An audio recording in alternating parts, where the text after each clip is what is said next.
Hey, it's Steve King again for CanadianBodybuildingRadio.com. And today we are sitting here with Big Troy Brown at Hardcore Gym. Troy, how's it going? Very well, Steve. Good to be here. Nice to see you again. And looks like we're doing a little back workout today. I want to explain this. I think you guys are doing a quick warm-up here. Yeah, we just warm up with some straight arm pull downs just to get some blood into the back and get some glycogen moving around. And this way we're nice and ready for the big exercises which are coming up afterwards.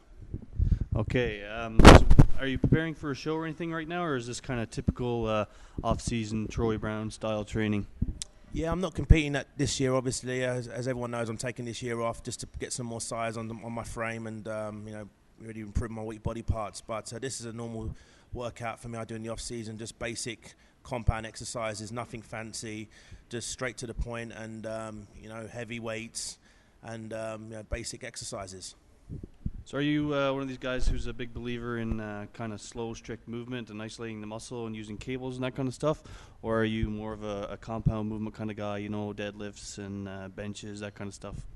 Yeah, definitely off-season, more compound exercises like, basic squats, deadlifts, bent rows, military presses. That's what I really concentrate on, especially for this year. In this off-season, I'm really trying to focus on putting some more mass and more of a foundation on my physique. So next time when I step on stage, you see some big changes. Okay, I see the guy in yellow shirt there. Why don't you tell us a little bit about him? Yeah, the guy in the yellow shirt is Rob Sheriff, who's my training partner. I've sort of been training him now with him for a year now at Hardcore, and it's great. We're both very similar height, and we have similar attributes. So he's been a good training partner for me, and we really push each other.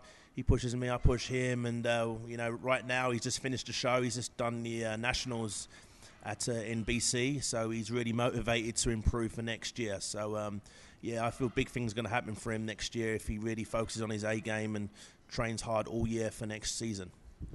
Right. So just so everyone knows, if they can't tell by the accent already, of course you're from England. When did you make your way over to Canada? I came to Canada in 2007, 2 days before Christmas. I actually came for a visit in October 2007, and I've been here ever since December 22nd, 2007. So I've been here almost 2 years now. So, it's been great. I've had a lot of exposure here since I've been here, with Muscle Mag and Flex magazine. So it's been a good move for me. And hopefully when I compete, get some good places next year, I can get some really, really big exposure. And hopefully, who knows, get another front cover. Yeah. You were on Flex, was it this year or last year? Yeah, I was on Flex magazine front cover 2008 February, I recall. But it wasn't in Canada and the US. It was the UK and Europe, New Zealand, Australia edition. So yeah, that's it's been my biggest thing to date, I'd say, in my career, getting Flex magazine front cover. So I'm very grateful for that. So what made you decide to come to Canada in the first place? One reason, well, obviously, I met a young lady, Megan, who's a fitness competitor, and we met at the Montreal when I did my pro debut. And she actually was going to move to England with me when we met, but we both thought it would be a good idea for me to move to Canada just to promote my bodybuilding career and get more exposure. And I'm really grateful that I did, and it's been a great move for me. And I can't really think about living anywhere else. I really love Canada, and the people are great here, and I've had a great time. And I can't believe how big bodybuilding here is, so huge. So I love it here, and I don't really want to go back to England. Well, we're happy to have you here. Why don't you tell us a little bit about what the off-season diet is like for Troy Brown this year? Yeah, I mean, I try and get a lot of wholesome foods in. I really focus on getting a lot of clean food in. This year I've been eating a little bit more cheap food than normal, but I still try and get my 5 to 6 clean meals in a day. Sometimes I might have a cheat meal at night, but I really focus on getting a lot of cheat food in around my big body parts. So if I have a cheat meal, say on the night before my leg workout, and I also have a cheat meal the night before my back workout. So yeah, I'm just really focused on getting a lot more fats into my diet. This way I can hold on to my size and obviously put more quality weight on as well at the same time. Right.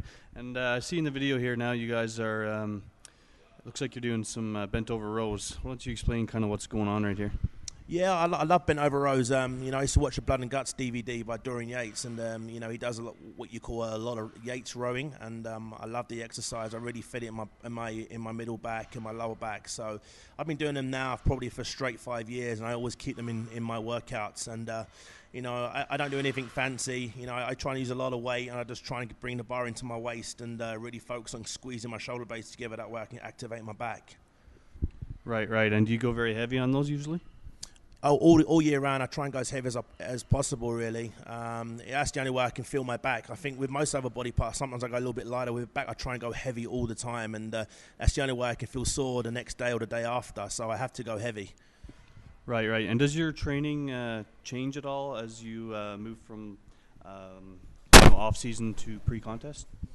Yeah, I try and train the same all year round. I don't do anything fancy. I just stick to the basics and really try and work as hard as I can. When I'm getting ready for a show, maybe the last 2 weeks, I may cut down the intensity and drop the weight a little bit. But apart from that, I train the same all year round. Just basic, big movements, nothing fancy, in-your-face exercises. Right. And do you diet currently with anybody, or I know you train clients yourself, but do you have anybody that keeps a watch over you?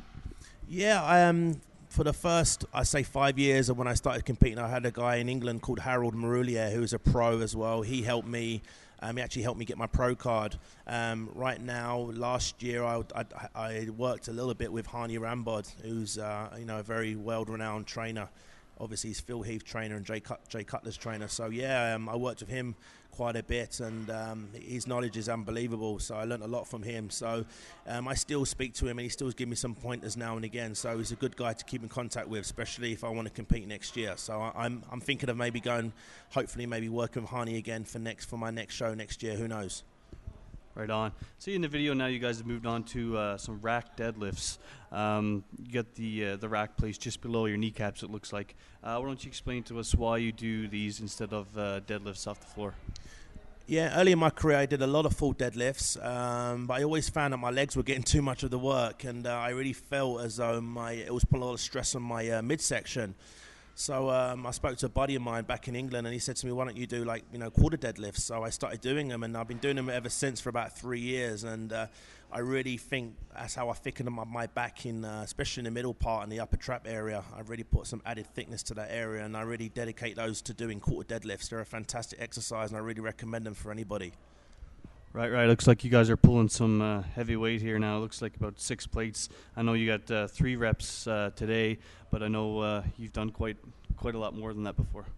Yeah, I've got a bit of an injury at the moment. I've got a bit of a tendon problem in the back of my knee. It's not an excuse. I actually did it about 3 weeks ago, and it's still playing up. I actually injured it while I was doing the quarter deadlifts. So I'm just nursing that injury at the moment, putting lots of ice on it. But I did. I normally do 6 plates a side on a quarter deadlift, and I normally get about 8 reps. But in the video, I think I got about 3 reps. So the injury was really sort of hindering me in my range of motion. Okay, it looks like you guys are finishing off the workout now here by blasting some rear delts. And is this something you usually do on your back days? Yeah, I always, speaking to Dorian, I got a lot of advice from Dorian back in England, and he advised me to do a lot of rear delts on my back days, and it makes sense, right? If you're doing your back, you isolate your rear delts, so it makes sense to finish them off. So yeah, I've been doing that now, for a good number of years, and it really works well. Sometimes I may touch up on rear delts twice a week. I might do it on shoulder day and back day, because I believe it's a weak body part on a lot of guys, and I really like to bring that area up for me anyway. Right. Anybody you'd like to thank right now, Troy? Yeah, I'd like to thank, obviously, everyone in Canada. You've been great. And I'd like to thank my sponsors, Allmax Nutrition, and not forgetting my fiancée, Megan McCurdy, who's been a great support for the last 2 years.